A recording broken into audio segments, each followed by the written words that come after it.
He took over, he was doing his training for our dream one day while I was doing my actual dental training for our dream.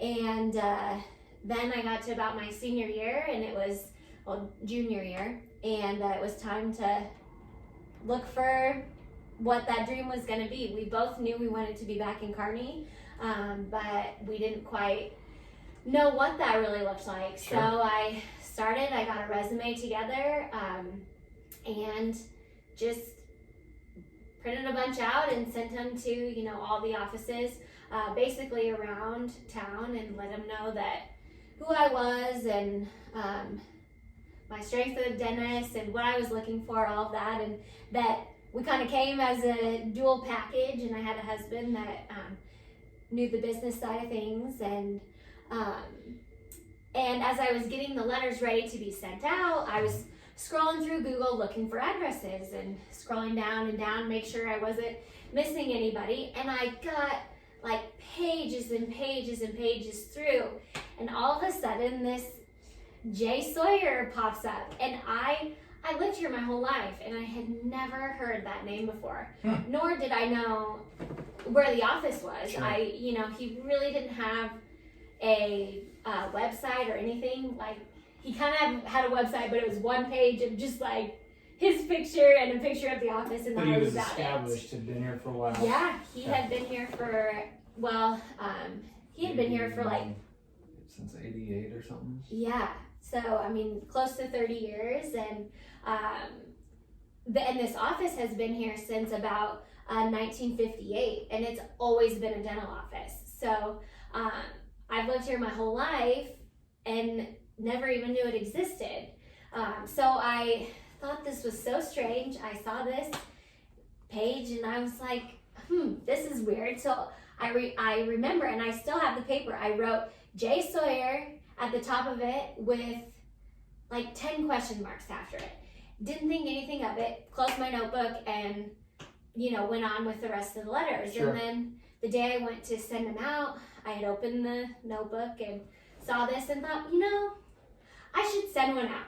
If it comes back to me, it's just a stamp, no big deal. What's it gonna hurt? What's it gonna hurt? I'll just send it out. No, no stuff off my back. So I sent it out, and not even 2 weeks later, I hadn't gotten any responses yet, which it was still early, but I was running on the treadmill at the gym at our apartment, and I get this call, and I didn't answer it, but it was Dr. Sawyer, and he was looking for somebody to buy his office. Nice. And kind of the rest is history, basically.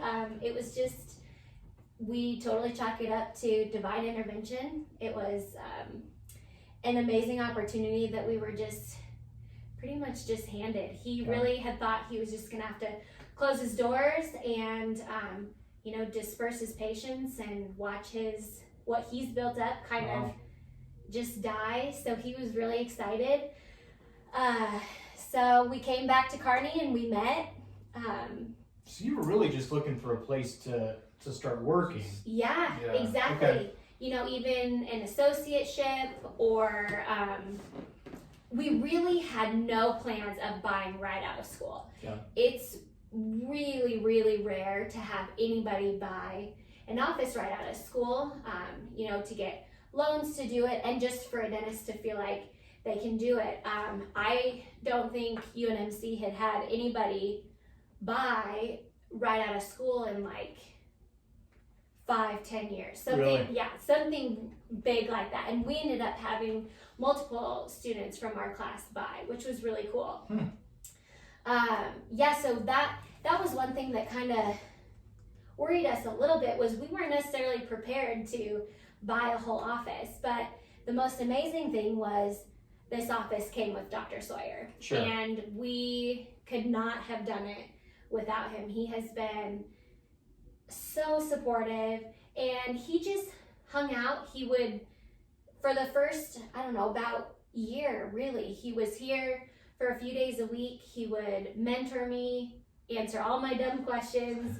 He helped the patients transition into a new dentist. He introduced me to every new patient that I hadn't met That's yet, probably huge. and oh, it was huge. It really was. Yeah.